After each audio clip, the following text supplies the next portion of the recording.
This is the PR Podcast, a show about how public relations helps you tell your story to the world.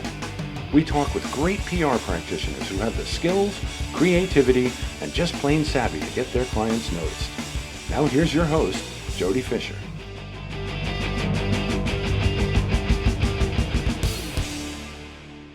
Hey, everyone, and welcome to the PR Podcast. I'm Jody Fisher. Thanks for joining us. Well, we started a new tradition at the top of the podcast here last week where we plug people who we find interesting around the internet, around Twitter, on social media, people who are doing interesting and unusual things out there. I prepped really badly this week because I didn't set up a plug for this week. So I'm going to substitute by saying if you want to get plugged on the PR podcast each week, if you run a podcast, if you have some kind of a service that you offer to clients, if you're doing something that's interesting out there, whether it's in the social media space or anywhere else, send us a DM on Twitter at the PR podcast. Let us know what you're doing. Let us know why it's interesting, why you think it would be appealing to our audience. And maybe we'll mention you at the top of a future podcast. So again, send a DM to the PR podcast on Twitter. And we'll see if we can mention you in an upcoming episode. Let's get back to this episode and to our guest. She's a terrific one. Let's get right into it. Sabrina Ram is the founder and president of Blu Lotus, a national strategic communications consulting agency. With nearly 20 years of public relations and marketing experience, she is passionate about helping organizations make an impact by telling their unique story to a variety of audiences. Throughout her career, Ram has managed strategic communication efforts from major organizations like AT&T, Walden University, Drexel University Online, and the American Federation of Musicians, and 2U. Sabrina, welcome to the PR Podcast. Thank you so much. I really appreciate the opportunity. Tell us about how you got started in PR, a little bit about your career path. You know, I've always been interested in PR. I majored in corporate communications and PR at Drexel University in Philly. After graduation, I did the typical route of getting experience at agencies in Philly, New York City, and DC. I tried probably every sector that you can possibly think of: entertainment, healthcare, tech. But I always kind of kept gravitating toward the education realm. So I eventually made that switch to in-house communications and had a great opportunity to work for Drexel, my alma mater. And then from there, the last several years, I've really just been focusing on the ed tech and higher education sectors, working for companies like 2U, Laureate, Walden University, and then maintaining my consultancy agency, Blu Lotus, where I primarily do consulting for like nonprofits, higher ed, and those in entertainment who just can't afford the large agency fees, and just kind of my small way of giving back. That is great. That is great. You and I both work in the higher ed space. It has been a wild last 2 years in higher education in the context of COVID and everything that's been going on. What's been your experience the last 2 years helping your higher ed clients? So I kind of told you that for the last several years, I've really been focusing on that ed tech online learning space. So for us, it was actually great, right? We were already online. We already had the processes to do what we do. At Walden University, I mean, we serve more than 55,000 students from more than 150 countries. So it's just, we were there. I think the biggest challenges that we had were more things like in-person residencies, requirements to meet education credentials and things of that nature, but working with accreditors, working with different outside organizations where you need to get that experience. I mean, everyone pretty much understood that, look, global pandemic, let's see how we can come together to meet student needs.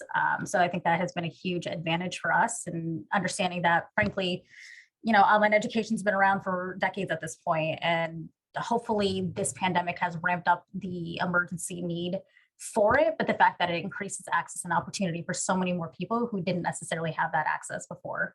Yeah, I think at the risk of putting a silver lining on a pandemic here, I think pre-COVID, people had one perception of what online education was, right?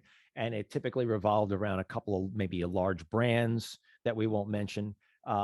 But the definition of online education has really shifted, I think, to that Zoom-based kind of education, or that one-to-one kind of replicating the classroom kind of application. Could you share a little bit of insight in how your clients either shifted or ramped up their operations in the context of COVID? Yeah, I think that Look, I think there's a bit of a misconception about where universities were at with online learning. Obviously, some were doing better than others. But when you look at the traditional brick and mortar universities, they were doing it on some level, and they weren't necessarily doing it from like a Zoom perspective, right? Because that's where I think K through 12 really focused on, because they never had the infrastructure for it. But you had, places like Blackboard or companies like 2U that already had those systems ready to go. So it was getting a contract or a partnership, and then it's simply working with them to hoist the curricula online and being able to teach to a wide variety of students. So I think it was just more from a budgetary standpoint, right? From a staffing perspective, and figuring out how you could get that and then doing it as fast as possible because of the pandemic, right? But hopefully, again, that this, stays the norm, where you can offer both options. And that way, if you need the online learning option, great. I think of military students, I think of working adults, right? They can't just take off, 4 years and say, let me go get a degree. They have bills to pay, people to take care of, kids. So this is just, I think, a great opportunity through something bad, that we can sit there and say, look, here's the benefits of what happened. Let's keep that going and learn from the situation. Yeah. What is that phrase? Adversary is the mother of innovation. Challenge is the mother of innovation. Something like that. I'm messing that up really bad, but that's the point, right?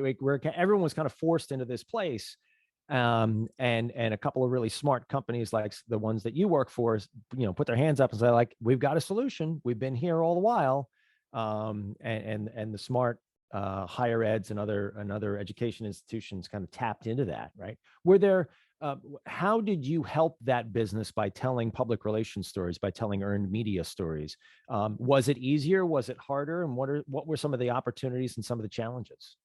Partly it was a perception game, right? You always had the naysayers and the people who were against it, and big part of that is just because they never tried it before, which is a shame, right? How do you know you don't like something if you've never been there before? So it was creating kind of those storytelling opportunities of people who used online education and how it benefited them. Like I say, interviewing the military students that we have, or the working professional who sat there and said, look, I could actually get my MBA and get that promotion that I needed, where I couldn't have done that before because I didn't have the time to commute back and forth to a campus at night when I had to take care of children, right?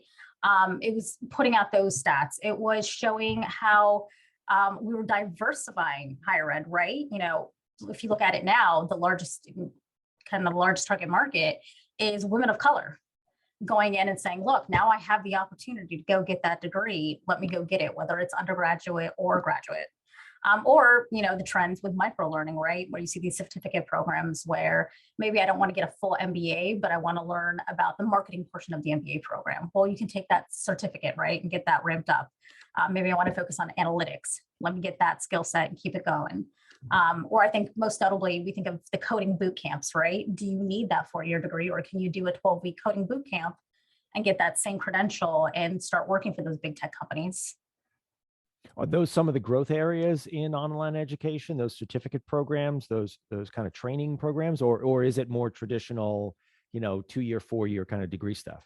I think it's a little bit of everything. It just really kind of depends on the market, right? So for example, I took some executive leadership programs online at Cornell because I didn't really want to do an MBA program because I already had a master's from Georgetown. I'm like, well, I don't want to do 2 masters, right? I mean, I'm a big fan of lifelong learning, but that was a big commitment. So I was trying to figure out how I could get access to those, Fortune 500 CEOs and learn from them without having to commit to a 2-year MBA program. And those certificate programs were great. Did them in a few months, learned a lot, and gained a lot of new contacts. So it was a quicker way to get what I needed at a cheaper price point, and it helped me in my career. Very, very smart of you. Yeah, I was a very bad student. I got my undergraduate degree and ran like hell, but I do represent, and I've represented a lot of higher ed clients over the course of my career, and I currently represent some, and I do see the value of lifelong learning, as you put it. I don't think you ever stop learning, and not just in a picking up tips and tools and things like that over the course of your career, but actually going into a formal education environment. I think that's really helpful. And that structure, I feel like, can really help people when they're trying to learn something new. And I just feel like that online education is really and the place that we've been forced into in the last 2 years, I think has really opened up the doors for a lot more people than would have considered online education programs. Are you seeing a trend there with your clients? Is there an uptick? Yeah, and obviously more in some programs than others, right? And I think again, there's a lot of job opportunities that are coming up. It's hard not to notice that with the pandemic, we clearly we have a need for more doctors, nurses, just healthcare staff overall, right? And this is a quick way to get that ramped up and going.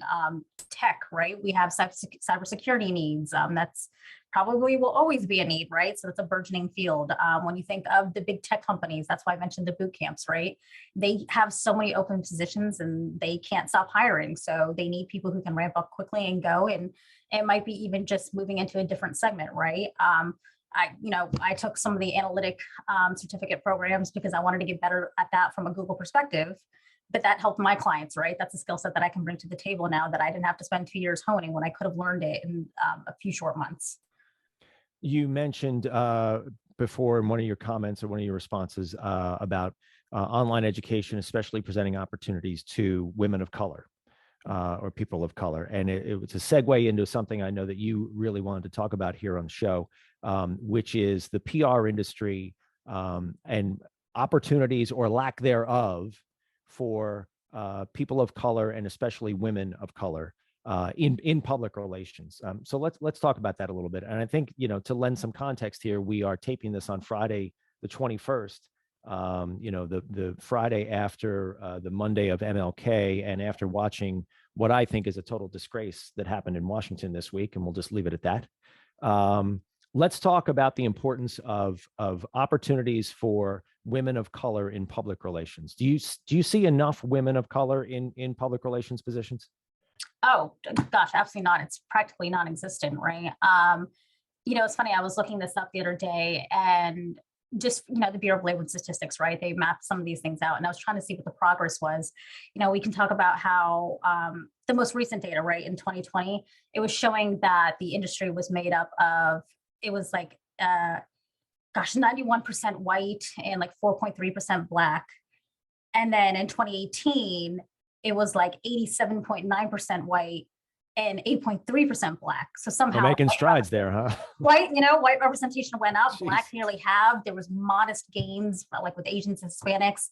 So, and when you think about that 2018 to 2021, right, it's mind blowing because you had all of those conversations, all of those protests in 2020 about social justice and diversity, equity, inclusion. And you had all of those companies and organizations and associations making those commitments saying, we're committed to DEI, we're committed to social change and social justice. And you realize how performative that was with the data and, digging even deeper, looking at the PR agencies, like when you look at revenue wise, the top ones like Edelman, Ogilvy, Weber Shandwick, all still led by white men, despite the fact that it is an overwhelmingly female-dominated industry. When you look at their executive teams, the only person of color you typically see is the chief diversity officer.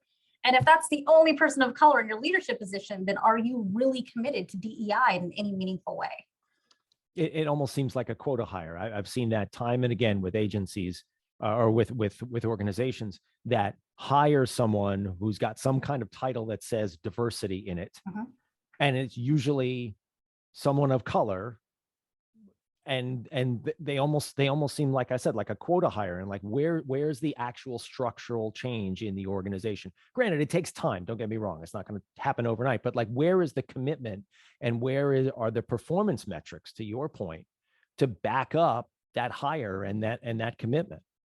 Yeah, I actually had a client who hired their first chief diversity officer a few years ago. And one of their board members had asked me, what are your thoughts about this? And I had told him, they're only going to be as good as you let them be, but you have to understand the progress doesn't start with them. It starts with you. And if you're that roadblock right out of the gate, they're not going to be able to do anything. So I think there's that misconception that, they hired a chief diversity officer, or probably was, for lack of a better way of saying this, a PR and marketing stunt. But the people who were hired genuinely have that commitment to wanting to do something and to create that change, but then they're not giving the resources or the access or the opportunity they need to actually institute that change. And to your point, like you mentioned, it's going to take time, right? We know this. We're not looking for instant results. But if you can't even let them start to make that progress and it's just stuck in the discussion phase, it's never going to go anywhere. Yeah, I agree with your analogy there. It almost seems like a stunt. I mean, and for PR people to point their finger at something and say, that looks like a stunt, it's really a stunt. Because Exactly. we do good stunts. We know what we're talking about, right? Yeah. Right. Exactly. So let's talk about the benefits of having a diverse workforce. What are some of the things that can grow from having a diverse group of people around the table running an organization in leadership positions?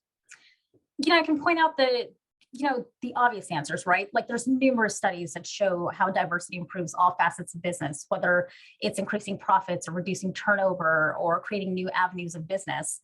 And when I think of women of color in particular, they bring unique skill sets and experiences that can be a huge advantage, especially because there's so many businesses that don't have them incorporated into the structure, right?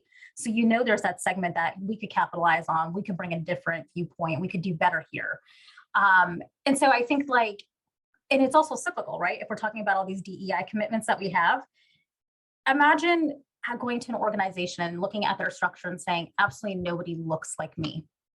And this has been a situation for me, right? Like I'll look up a company and I'll say, if there's not a single person of color on your leadership team, where's my growth opportunity?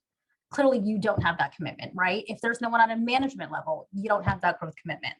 And so when you start to hire those positions and fill them with women of color and people of color in general, you start to set that tone that this is a place where you can grow at, where you can get promoted and rewarded for your successes. And then that starts bringing in people. And then when you have those role models at the top, you start inspiring the next generation, right? You have college students who will sit there and say, hey, maybe this is a career for me. And you start diversifying that. And I mentioned that because I know the Public Relations Student Society of America, they have lost a lot of members, and especially from a diverse standpoint. The overall organization has lost a lot of diverse members, and they're struggling to figure out how to get them back. But as a woman of color, I can sit there and say, what's the point? It's been years, decades, let's be honest. It's been decades and decades of panel discussions and roundtables, and we're tired of talking. You're either going to make the change or you're not. And if you haven't done it now, I have no reason to believe you're going to do it in the future. Right? If you really wanted to make that change, just do it. It's not a hidden solution, right? Just do it. It does seem like an awful lot of lipstick, to use a poor analogy. Just sort of making something up to make it look a little better, but really structurally, it's not any better than it was before. And it's shocking to me too, because you've got such a diverse blend of let's call them niche is the wrong word here, but I'm saying you've got Black media, you've got Asian media, you've got Hispanic media, right? So why don't you have people from those demographics who know those communities working with those media? And I'm strictly talking about PR here, right? Why? I mean, there's no way that me as a white man should know, let's take an example, women niche media better than a woman, right? I should have a woman on my team who's working to fill that role, because she's going to do it better than I can anyway. And I want that person on my team because I want someone doing it really, really well. So why shouldn't we tap into that experience? Is that the approach that we should be taking? Yeah. And, you bring up a good point, right? So I talked about all that change that came from the discussions of 2020. And it's so funny. I would say the biggest booms in business for public relations was all of these businesses wanted to hire PR agencies and professionals to launch DEI communications campaigns. And then you look at these agencies and say, wait, the entire team is white. So how is that going to help, right? If you're trying to target Black audiences, you want someone on your team who understands them and their motivations, their wants, their needs, the things that they've grown up with, the challenges, the opportunities. And, and that's not a knock to any certain PR professional. Look, I'm Asian. There's no world where I'm going to sit there and say, oh yeah, I know Black media better than Black people. That's absurd. It's absolutely absurd, right? And it's not a knock to me. It doesn't make me any less at what I do for a living. It just means I have an opportunity to have a diverse perspective and a diverse skill set on the team. And that makes the team and the agencies so much stronger. And so you see all these PR agencies who gladly took those DEI contracts, right? But then they didn't actually do any hiring from a DEI perspective. And so now they're part of the problem. They're continuing that problem, and PR agencies in the PR world just has to do better.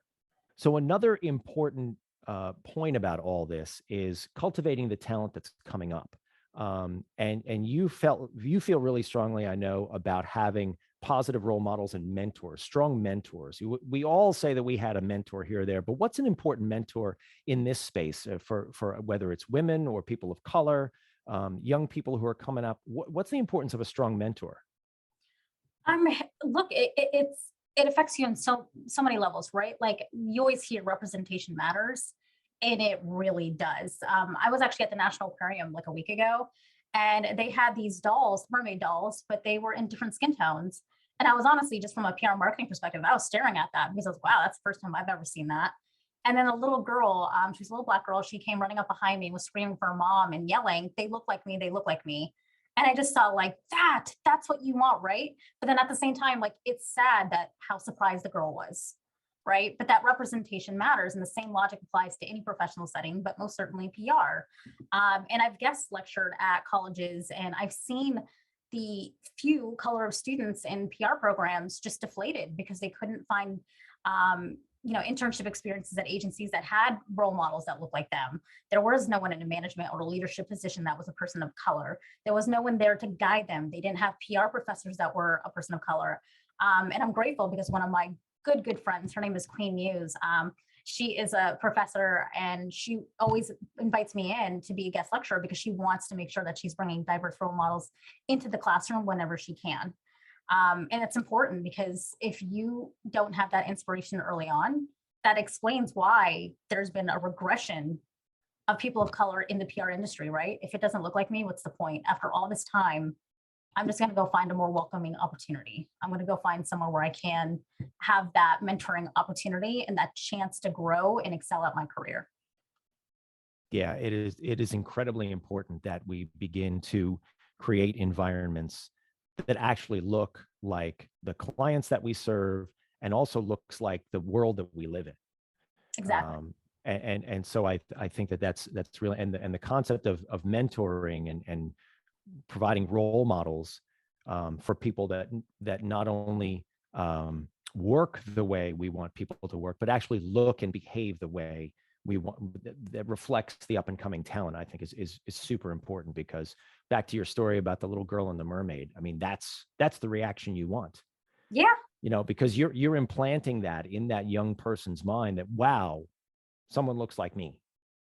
Exactly. I can do that. I can do this. I'm part of this. And you know what? PR, I'm included. And that was a marketing opportunity, right? Like a marketer out there said, look, this is some way we can make change. And the PR industry is no different. A lot of the stories that you see get pitched to journalists and that end up in the papers, there's still that, it's almost following that stereotypes. And it's not that these stories don't exist, but they're not the only ones that exist.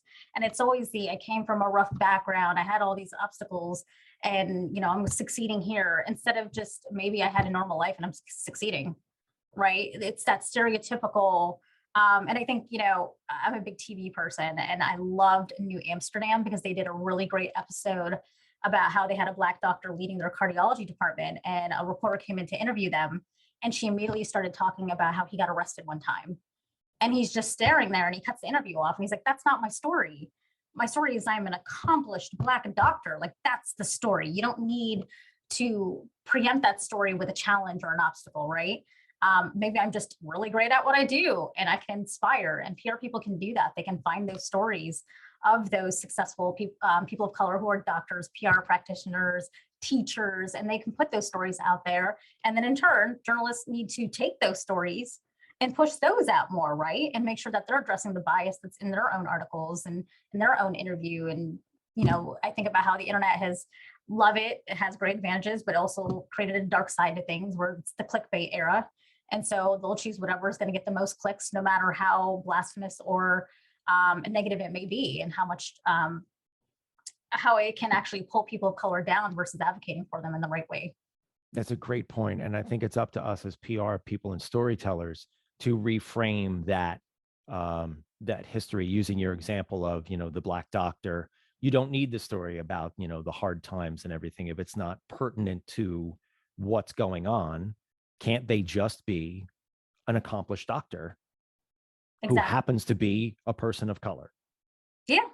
And by telling that story, you're already, and they have expertise and they have knowledge, and that's it. Yeah. And that serves as that inspiration piece, as that role model piece. And that's what helps inspire new generations of people to sit there and say, hey, I can do that. This is something that I'm interested in.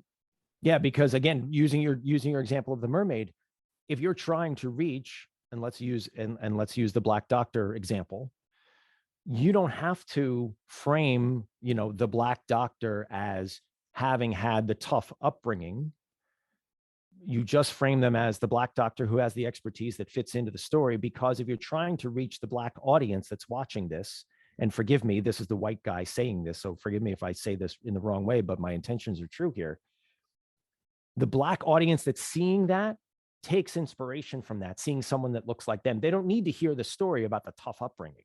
It doesn't matter to them because they see someone who inspires them. Am I wrong about that? And look, and I'm saying it's a combination of both, right? There is a need there to show that they've overcome challenges. But when that's 100% of the story is being told, then one, it's not accurate of the community. Let's be clear there. And two, you're following into that stereotype that all of those people are like that. And that's not, that's not the case. It's not, I love that you see, I think it was the cereal, Cheerios, like they had a mixed race family and the uproar of having that in a commercial when you were like, that's the norm. That's the normal now. How is that an uproar in 2020 or whenever that commercial came out, right? So it's just crazy that yes, we need those obstacle stories, right? Because they're motivating. Don't get me wrong. You heartfelt and you feel it and you're on that journey with them. But that is such a small segment of the population. The vast population are just people doing what they do in a really great way. And that's great too, right? We need to tell those stories as well. Yeah, it's a great point. I think it's up to us as PR people to help reframe those stories and to take the wind out of those, I'll call it racist sails, right? That continue to perpetuate and rechurn the same old story that, everybody's like this, or everybody who looks like this is like this, because that is not the case at all. Exactly. So what's your recommendation for agencies when they get those contracts? They should be hiring staff that looks like those contracts, that looks like those clients. They should and more importantly, that comes from that community. Yeah, honestly, they should be doing it ahead of time. Don't even start to ask or submit for contracts if you don't even have the staff in place, right? Because they should be involved from the very beginning, not after the fact, not in a focus group. They need to be creating those ideas. They need to be spearheading those ideas. And again, diverse teams, different perspectives, and it's not just ethnicity, it's people with disabilities, it's people with different socioeconomic backgrounds. And that's why you see, every year without fail, there's a handful of PR fails, right? And you know why it happened. And it's just so obvious that if you just had the diverse perspectives, you could have prevented that situation. And yet year after year after year, you still see the same mistakes getting made.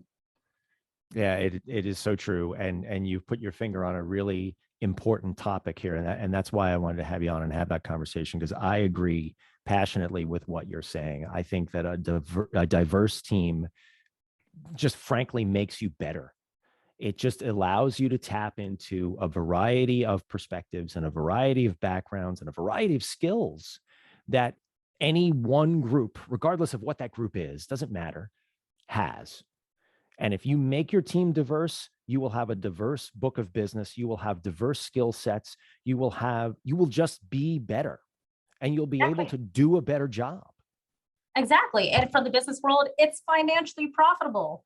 So it makes absolutely no sense that this hasn't, progressed further, right? There's no more excuses as to why we can't do this and why we shouldn't do this. Fully agreed. Fully agreed. Well, this has been a really important conversation, and I'm glad we had it. Are there recommendations that you would have for agencies or people in hiring positions going forward? Is it just staff up, just hire people? It's the act now, not later. I mean, like I said, it's just been decades of webinar discussions and toolkits and things that just never go anywhere. Stop saying we need to hire women of color and actually just do it. It's literally not that hard. Not tomorrow, not a 6-month strategy, not by the end of the year. We don't need a website saying I'm committed to doing this by 2023. Just do it now. That's it. We all know you have open positions, or you can open positions and hire it. They're out there. I promise you, there's plenty of people of color who are in the PR field already or who are interested in that you can cultivate and bring them on board. I love it. Hard cosign from me. All right. Well, this has been a great conversation. Like we said, we're going to translate, or I should say, move into the rapid fire portion of our podcast, where we steal a page from inside the actor's studio. We ask our guests a series of rapid fire questions meant to elicit a simple answer, maybe a laugh or two. Sabrina, with your indulgence, here we go. Rapid fire question number one. What is your favorite news source? I would say Twitter.